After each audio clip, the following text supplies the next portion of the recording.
Graça e paz, irmãos e irmãs. É muito bom ter você aqui. Vamos ao estudo sobre o ser de Deus. Muito obrigado por sua audiência.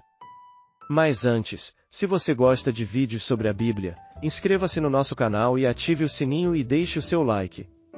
Isso nos ajuda muito a continuarmos trazendo conteúdo de qualidade. E não se esqueça de compartilhar esse vídeo com os amigos e familiares. Agora, vamos ao conteúdo. Neste vídeo, vamos aprofundar nossa compreensão sobre a santidade de Deus, destacando suas manifestações em nossa vida e relacionamento com Ele. A percepção da santidade divina não apenas nos leva a uma postura de humildade diante de Deus e dos outros, mas também molda nossa maneira de interagir com Ele e com o próximo. Para ilustrar a importância de reverenciar a santidade de Deus, examinaremos o exemplo de Moisés, que nos mostra claramente as consequências da desobediência e irreverência diante do Todo-Poderoso. Convidamos você a se juntar a nós nessa jornada de conhecimento. O ser de Deus, parte 28. Atributos comunicáveis, atributos morais, a santidade de Deus, parte 3. Manifestações da santidade de Deus. Em Deus a santidade é uma qualidade essencial, nos homens é uma qualidade adquirida e derivada, a santidade é uma necessidade em Deus. Se Deus não for santo, Ele não pode continuar sendo o que é. Mas ela não é necessária nas criaturas. Esta pode continuar sendo o que é sem que possua santidade. Deus criou o homem santo e, no entanto, ele deixou de ser santo. A santidade é uma qualidade separável nos homens. Se a santidade nos homens fosse imutável, Adão não teria pecado. Deus é santo por excelência porque a santidade está vinculada a outros atributos seus que lhe são essenciais. Deus não muda, é absolutamente verdadeiro, é puríssimo em seu amor e etc. A santidade em Deus é infinita. A santidade no homem é finita porque é derivada. Quando a redenção for concluída plenamente, ele permanecerá santo por uma obra da graça nele efetuada, não porque terá adquirido a capacidade divina. Ele continuará a ser finito, mesmo depois da redenção final. Portanto, finitas também serão suas qualificações adquiridas. Corolário da santidade de Deus. A santidade de Deus determinará o conceito de evangelização. A santidade de Deus exige que o pecador seja punido, porque a justiça de Deus tem de ser satisfeita. Contudo, na evangelização anunciamos que o pecador por quem Cristo morreu já tem as suas culpas pagas por ele na cruz. A santidade de Deus exige que o pecador seja punido pessoal ou representativamente. A santidade de Deus é que exigiu a morte de Jesus na cruz e é o amor santo de Deus que fez com que Cristo se oferecesse no lugar de pecadores. O pecador teve seus débitos saldados pelo fiador do novo pacto. E é por isto que Paulo pregava a Cristo e este crucificado. Em outras palavras, a santidade de Deus exige que o anúncio da Boa Nova seja feita nos termos dos pecados que foram pagos por Jesus Cristo em nosso favor. Se a mensagem não contiver este conteúdo, ela não é Boa Nova, nem vem do Deus Santo. A santidade de Deus determinará o conceito de adoração, é a santidade de Deus que regula e conduz a nossa adoração. Porque as pessoas perderam o verdadeiro conceito da natureza de Deus é que perderam também o modo correto de se adorar a Deus. As pessoas se aproximam de Deus sem o senso de sua santidade e nem se preocupam com a santidade própria. A sua vida ética não importa nem o Deus Santo das Escrituras. Todavia, as Escrituras dizem que devemos nos aproximar dele, com sincero coração, em plena certeza de fé, tendo os corações purificados da má consciência, e lavado o corpo em água pura. Hebreus 10 verso 22. Deus é santo e majestoso. Não podemos nos aproximar dele sem o senso da devida reverência. O Deus do Antigo Testamento é o mesmo do Novo. Portanto, a nossa aproximação dele deve ser sempre em santo temor. Por isso, recebendo nós um reino inabalável, retenhamos a graça, pela qual sirvamos a Deus de modo agradável, com reverência e santo temor, porque nosso Deus é fogo consumidor. Hebreus 12 verso 28 e 29. A falta de temor a Deus é que, em grande medida, explica o baixo padrão moral, a mundanidade e a carnalidade, a loucura do prazer e a perversão ética, que caracterizam os nossos tempos. A falta de temor a Deus tem produzido uma adoração sem qualquer senso de reverência ao adorado. A presença da grandeza, da majestade e da santidade de Deus deveria tornar-nos cheios de reverente temor diante dele. Culto envolve diretamente essa presença. Portanto, sua presença deveria ter como resposta o reverente temor. Davi disse: Arrepia-me a carne com temor de ti, e temo os teus juízos. Salmos 119 verso 120. É assim que deveríamos nos portar e nos sentir diante dele na hora da adoração. Mas quando o adorador assume uma atitude de familiaridade, quando ele fala a Deus como se fosse um seu igual, sem qualquer senso de admiração e reverência em sua voz e palavras, nas suas comunicações com Deus, ele se torna profano e blasfemo. Se em nossa adoração o senso de admiração e o de reverência pelo Senhor não estão presentes, não existe uma verdadeira adoração. Estes são elementos essenciais a ela. Mas quando eles estão presentes, então podemos desfrutar o senso da gostosa e majestosa presença daquele a quem adoramos. Portanto, conheça-se a si mesmo conhecendo quem o Deus verdadeiro é. Quando descobrirmos a profundidade da santidade divina, então poderemos exercitar uma verdadeira adoração. A santidade de Deus tornará você humilde. Se corretamente entendida, a santidade de Deus vai promover a humildade em você, não o orgulho.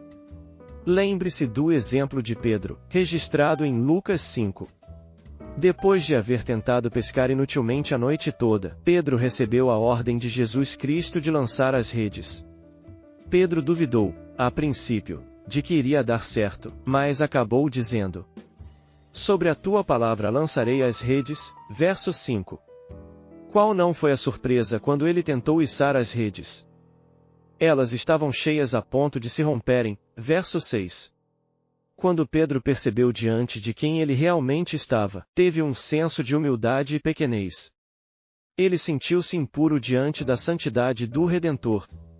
Ele acabou prostrando-se diante dos pés de Jesus e lhe disse: Senhor, retira-te de mim, porque sou pecador. O reconhecimento da santidade do Senhor causou em Pedro o senso de diminuição do seu eu. Somente quando contemplou o Santo de Deus naquele momento é que Pedro sentiu seu próprio tamanho. Isaías teve o mesmo sentimento quando teve a visão da santidade de Deus, e esta é a consciência que todos os seres humanos vêm a possuir quando confrontados com a santidade divina. Quanto mais consciência temos da santidade de Deus, mais reconhecidos de nossos pecados nos tornamos. Porque temos perdido a noção da santidade de Deus, também temos perdido a humildade. É por isto que há tantas pessoas presunçosas e cheias de si mesmas no meio do povo chamado crente. Elas não sabem quão pequenas e imundas são porque não sabem quão santo é o Deus em quem professam crer. Ilustrações da santidade de Deus.